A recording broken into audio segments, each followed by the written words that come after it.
નગરપાલિકા દ્વારા નિર્મળ ગુજરાત સ્વચ્છતા અભિયાન અંતર્ગત શહેરના વિવિધ વિસ્તારોમાં સાફ સફાઈ અભિયાન હાથ ધરવામાં આવ્યું હતું।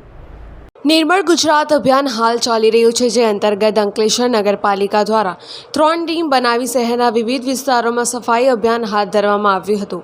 આ સફાઈ અભિયાન નગરપાલિકાના પ્રમુખ લલિતાબેન રાજપુરોહિત, શહેર ભાજપના પ્રમુખ નરેન્દ્ર પટેલ, મેડિકલ એસોસિએશનના પ્રમુખ જિગ્નેશ પટેલ સહિત પાલિકાના સભ્યો જોડાઈને શહેરના 3 રસ્તા સર્કલથી ઓએનજીસી સુધી સાફ સફાઈ કરી હતી। આ નિર્મળ ગુજરાત અભિયાન હેઠળ નગરપાલિકા દ્વારા અલગ અલગ 3 ટીમ બનાવી શહેરના વિવિધ વિસ્તારોમાં સફાઈ અભિયાન હાથ ધરવામાં આવ્યું હતું અને નગરજનોને શહેરને સ્વચ્છ રાખવાની અપીલ કરવામાં આવી હતી। આ સફાઈ અભિયાનમાં નગરપાલિકાના ઉપપ્રમુખ ભાવેશ કાયસ્થ, જિલ્લા ભાજપના કોષા અધ્યક્ષ જગદીશ શાહ, મેડિકલ એસોસિએશનના ડોક્ટર તરલ Shah, doctor Rajesh Prajapati, doctor Neeraj Gupta, doctor Bhavesh Gajjar સહિત પાલિકાના સભ્યો અને કર્મચારીઓ હાજર રહ્યા હતા। આજ રોજ અંકલેશ્વર નગરપાલિકા દ્વારા નિર્મલ ગુજરાત અંતર્ગત સફાઈ અભિયાન કાર્યક્રમ યોજવામાં આવ્યો।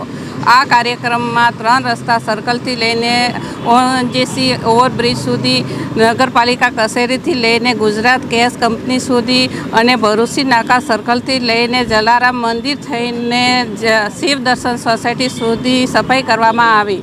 આ કાર્યક્રમમાં નગરપાલિકાના સભ્યશ્રીઓ, કર્મચારીશ્રીઓ, ડૉક્ટરશ્રીઓ અને ભારતીય જનતા પાર્ટીના કાર્યકર્તા ભાગ લીધો હતો। આ અંકલેશ્વર જાહેર જનતાને આજ રોજ એકવાર ફરી વિનંતી કરું છું કે આપણા શહેરને સ્વસ્થ અને સાફ રાખવામાં સહયોગ કરે।